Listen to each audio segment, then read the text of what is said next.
for us. Amen. Amen.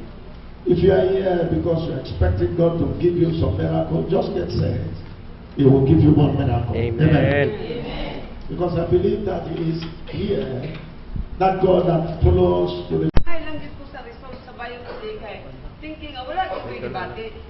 Karon after 2 months bako na ako sa biopsy kay malignant maniay.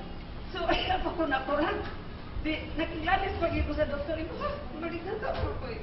Yung alaman. Minsan na sorry gid kay ma'am kay sa asa man nga mao man yun. So ato na lang yung drawing na siya mao ni mo na.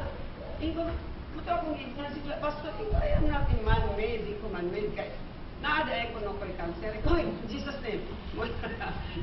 Review ko dayon kay nga no, dawaton, I don't have to accept that, really good pwede. So, mato. Aron, di, ang akong gihimo, nagpasitis ka na lang, kay ingon tong specialist na doktor nga magpasitis ka na lang para kung ano ba, ano, unsa. Sabi kay mahal man kaayo sa naglibot-libot pa min sa mga doktor, mga hospital kung asay barato nga katuloy sa DNSF. Karon tanan ba na nag-examine ang akong abdominal kuan dinhi sulod. Praise the Lord kay pag gawa sa result, everything is negative. Amen. Praise the Lord. At kung tinamong kuan, kung tinamong alabi, pastor kay ang resulta sa biopsy, kaduha pa gid na ako ipa-biopsy kay thinking nga katong una basig daot na to ilang machine. So nag-accept po biglain sa ospital. Maora man gyud gihapon. So pwedeng ingon anak nga bring nga nata kay maunsa automobile kay diretso nila ano. So mao to. Di kaning kuan proceed karon ni pastor. So nag-pray ko nga Lord, kung unsa dali ilang mga palito nga, everything must be okay, ang tanan mo niya. Ang among sekretary, while nag-apit si Pastor katong Wednesday, nag-text siya sa kuha, siya nga, Ma'am Din, grabe kaayo yung Pastor. Praise the Lord! Grabe kaayo yung Pastor, si Pastor James. So, ibig sabihin na daghan milagro ang mga himo. Praise the Lord, no? Bisan katong wala tingali ni tuo, nangaayo sila. Kay that is the time nga everybody will be healed kay. Di ba ya everyday dito nagakuan o una, di ba? So, ang uban nga wala mo tuo, pero tungod kay naa sila, nakadawat sila og blessing. Kaya kung baga, member sila sa grupo sa Ginoo, kahing anak man sila. Pero katong wa mo anak, nasore na lang. Now, yan pa akong isa ka ko ay sila pa. 2009, I was being brought in the hospital and very seriously ill. I become yellow and my eyes also become, all of my body become yellow. And because when I am being ultrasound by the doctor, there are numerous stones in my bile duct. Daghan kaayong mga stones in my bile duct sa Bisaya abdo. Then after that, my daughter brought me to the man of God in Ambassador's ministry in St. Vincent Church. And then the man of God named Pastor James prayed for me. And after 3 days prayer, after he have prayed me, I find myself, there is miracle happen in my life that when I went back for ultrasound, all the ultrasound is already negative and no more stone was sown in my abdomen. Praise God for He extend my life. At that time, I am already dying.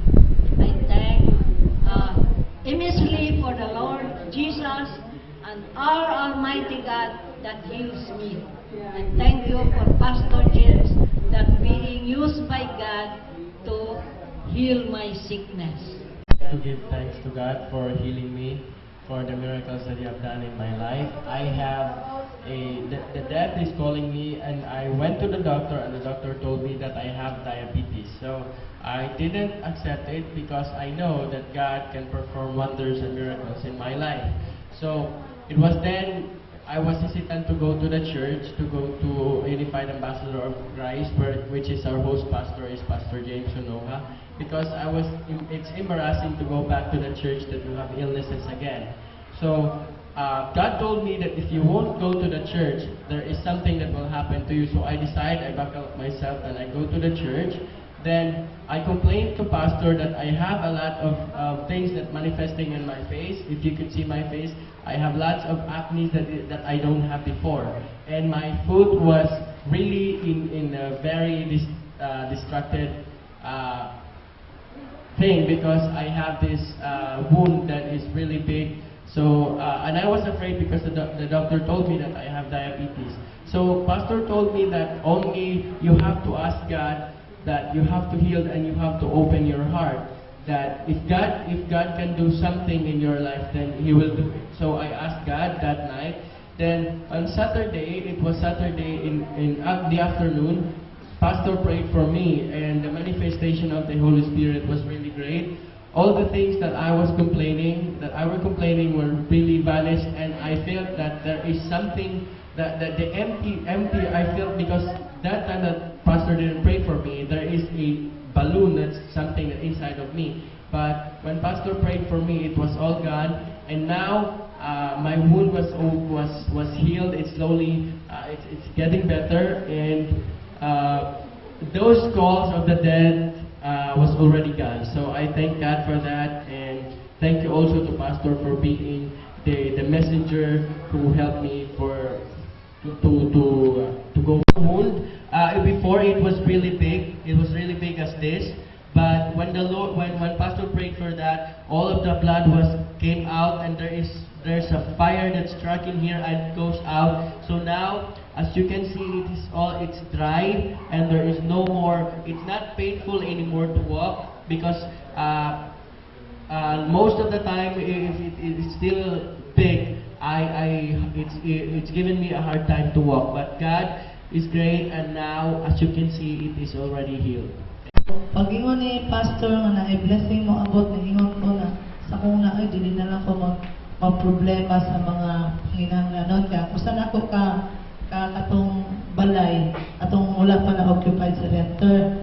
So praise the Lord kay na kanang wala na kani ko nag-worry kay nag-trust na ko sa Ginoo kay nakadungog na gud ko message nga na bless ko. Kagahapon na occupied na gyud siya na anay tao nga nag-down na siya. So salamat jud ko sa Ginoo. Amen. Amen. A lot of things happened during this crusade. Anybody that attended that crusade know that God really came down. Amen. A lot of things happened. I will also thank God for His power that was manifested during this crusade. Starting from Monday, Tuesday it was greater. Wednesday, oh my God, nobody can, even the ushers, they don't know who to hold, because God really came down mightily. I really thank God for the success of this crusade. Moreover, I thank God that yesterday, when we checked the decision card, the people that gave their life to Christ is 110 people that gave their life to Christ. I really appreciate God for that. I also thank God that those that came there, everyone received their testimony. Those that have one sickness or when I was watching the video, I was really amazed. I know one man that came with Parkinson's disease. When we were shouting hallelujah, no more shaking, no more saliva coming out. He's now okay, shouting hallelujah. I saw a lot of things. Those that have their eyes they cannot see. When after the prayer, pastor will do like this, they will say one. Pastor will do like this, they will do. Eyes were open, blind eyes were open. Those that are deaf, they start hearing. A lot of testimony, numerous testimony that happen. I thank God for all this testimony. I say, God that is doing this great thing will still perfect our own in the mighty name of Jesus. Anything Amen. that you're expecting from God, believe God. God that did for those people will do your own. In Jesus' mighty name. Amen.